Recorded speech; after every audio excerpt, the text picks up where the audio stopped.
કચ્છના માંડવીમાં શ્રી વૃંદાવન સેવા અમૃત મહોત્સવમાં સ્વામિનારાયણ સંપ્રદાયના શાસ્ત્રી સૂર્યપ્રકાશ સ્વામીની વિવાદાસ્પદ ટિપ્પણીથી બ્રાહ્મણ સમાજમાં આક્રોશ ફાટી નીકળ્યો છે।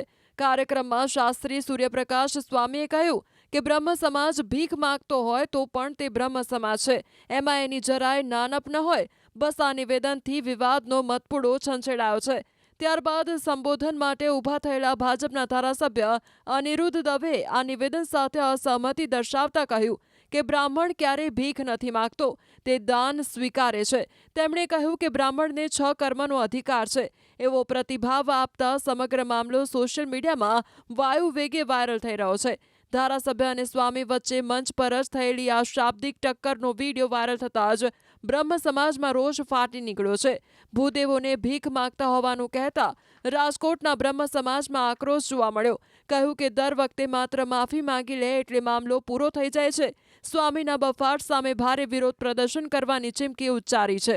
ત્યાં એક લંપટ સ્વામી સૂર્યપ્રકાશ, જેને બ્રહ્મ સમાજ વિરુદ્ધ બેફામ બફાટ જાહેર મંચ ઉપરથી કરેલ હતો, તેને સમગ્ર ગુજરાત બ્રહ્મ સમાજ વખોડી નાખે છે અને તે સ્વામીને કહેવા પણ માંગે છે કે સ્વામિનારાયણ સંપ્રદાય જે ઘનશ્યામ પાંડે એક બ્રાહ્મણ દ્વારા બનાવેલ પંથ હતો, આજે તેમને કરોડો અબજો રૂપિયાના જે મંદિરોના કૌભાંડો કરે છે, રૂપિયા બેનામી સંપત્તિ એક ઘનશ્યામ પાંડેના નામે જ આજે એ લોકો હલાવે છે।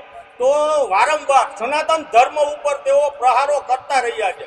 ભૂતકાળમાં ભગવાન દ્વારકાધીશ, જલારામ બાપા, ગણપતિ બાપા, બ્રહ્મા, વિષ્ણુ અને મહેશ, અને હમણાં 15 દિવસ પહેલા જ ગણપતિ અને ઘનશ્યામ મહારાજ માસીયાઈ ભાઈઓ હતા, તેવા બફાટ નિવેદનો કરી પોતાનો સંપ્રદાય મહાન છે એવું બતાવવા માંગે છે અને વારંવાર સનાતન ઉપર પ્રહારો કરે છે। હનુમાન દાદા વિશે બેફામ નિવેદનો આપે છે અને વારંવાર બેફામ નિવેદનો આપી એકવાર માફી માંગી લે છે, એટલે એ વિષય પૂરો નથી થઈ જતો। હવે તો એવું લાગે છે પોતાના ધર્મનો પ્રચાર કરવા માટે સનાતન દેવી દેવતાઓને ઈરાદાપૂર્વક ટાર્ગેટ કરવામાં આવે છે। વારંવાર સનાતન ધર્મના ઉપર જે પ્રહારો થઈ રહ્યા છે, સ્વામિનારાયણ સંપ્રદાય કે અન્ય સંપ્રદાય દ્વારા વારંવાર થઈ રહ્યા છે। જ્યારે આ સંપ્રદાય એવું કીધું છે કે ભાઈ હિન્દુ છે જ નહીં, ભૂતકાળમાં એણે કોર્ટમાં એવું લખાણપૂર્વક કીધેલું છે, એટલે એ દેવી દેવતાનું વારંવાર અપમાન કરે છે અને કાલે તો એણે હદ વટાવી નાખી છે। બ્રાહ્મણો વિશે બફાટ કર્યો છે। સનાતન ધર્મના મૂળ જે કોઈ હોય કોઈ બ્રાહ્મણ છે એના વિશે એણે ખૂબ બફાટ કર્યો છે। સમગ્ર બ્રહ્મ સમાજમાં એનો બહુ જ રોષ છે।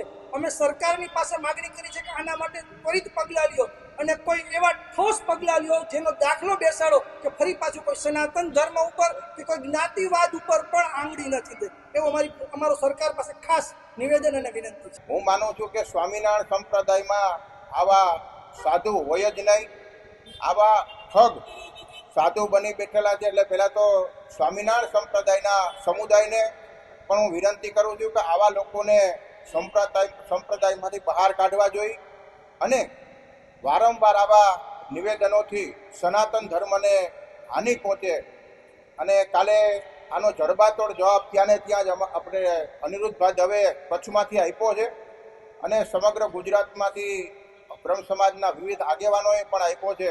ત્યારે હું માનું છું કે આવા લોકોને બ્રહ્મ સમાજના કાર્યક્રમોથી દૂર રાખવા જોઈએ, બ્રહ્મ સમાજના કાર્યક્રમોમાં બોલાવા જ ન જોઈએ। ત્યારે સંસ્કૃતમાં પણ કીધું છે કે બ્રાહ્મણમ નૈવ ભિક્ષંતિ શિક્ષયંતિ ગ્રહે ગ્રહે, બ્રાહ્મણો ક્યારેય ભીખ માંગતા નથી, પરંતુ આવનારી પેઢીને, આવનારા યુવાનોમાં, સંતાનોમાં સારા સંસ્કારોનું સિંચન થાય એટલે બ્રાહ્મણોને બોલાવી અને સ્વસ્તિ પુણ્ય વાચનના માધ્યમથી પોતાના સંતાનો સારા બને માટે સંસ્કારોનું સિંચન કરવામાં આવતું હોય છે। ત્યારે આવા ઠગના માતા પિતાએ પણ મને એવું લાગે છે કે એનામાં સારા સંસ્કારોનું સિંચન નહીં કર્યું હોય। ભીખ શબ્દથી શરૂ થયેલા વિવાદે અત્યંત જોર પકડ્યું, જે બાદ બ્રહ્મ સમાજ અને સૂર્યપ્રકાશ સ્વામી વચ્ચે બેઠક યોજાઈ, જે બાદ સૂર્યપ્રકાશ સ્વામીએ માફી માંગી લીધી છે। વિવાદિત શબ્દો બદલ સ્વામીએ દિલગીરી વ્યક્ત કરી અને સનાતન એકતા માટે સમાધાનનો માર્ગ અપનાવ્યો। આ રીતે માંડવીમાં બ્રહ્મ સમાજ સ્વામી વચ્ચે સુખદ સમાધાન થયું। બ્રહ્મ સમાજના બધાએ આપણે ભગવાન પરશુરામના વંશવારસો છીએ, તો આપણે પણ સમજદારી રાખી આ વિષયને ખોટી હવા આપી અને આનો કોઈ વામપંથી લાભ લે, કોઈ રાજકીય લાભ લે, તો આવું ન થવું જોઈએ. સવારથી મેસેજો અને ફોનો જોઈ રહ્યો છું તો આ વિષયને આખી એક અલગ દિશા આપી અને ક્યાંક એને રાજકીય રંગ આપવામાં આવે છે. તો ક્યાંક ને ક્યાંક સનાતન ધર્મની અંદર આપણે જે બધા અત્યારે સાથે મળીને કાર્યરત છીએ તો એની અંદર વૈમનસ્ય ઊભું કરવાના હીન પ્રયત્નો થઈ રહ્યા છે, જે તદ્દન ખોટી વાત છે અને હું એને પણ સખત શબ્દોમાં વખોડું છું. માટે આ વિષયને આપણે બહુ ન છંછેડતા આ વિષયને આપણે અહીં પૂર્ણ કરીએ. સનાતન ધર્મનો ભગવો આજે સમગ્ર વિશ્વની અંદર જ્યારે લહેરાઈ રહ્યો છે ત્યારે આપણે પણ એક સનાતની તરીકેની આપણી ફરજ સમજી અને બહુ લાંબુ વિચારી અને આપણે પણ ચિંતન મનન કરીએ. જય સ્વામિનારાયણ, જય પરશુરામ. ગઈકાલે જે શબ્દો બોલાયા ત્યારે આજે આખો આ બ્રહ્મ સમાજ જિલ્લા અધ્યક્ષ સ્થાનેથી પધારેલા દીપકભાઈ, તાલુકા અધ્યક્ષ સ્થાનેથી પધારેલા પવિત્ર ભૂદેવો એની સંગાથે ઉપસ્થિતિમાં આજે સુખદ સમાધાન થયું છે.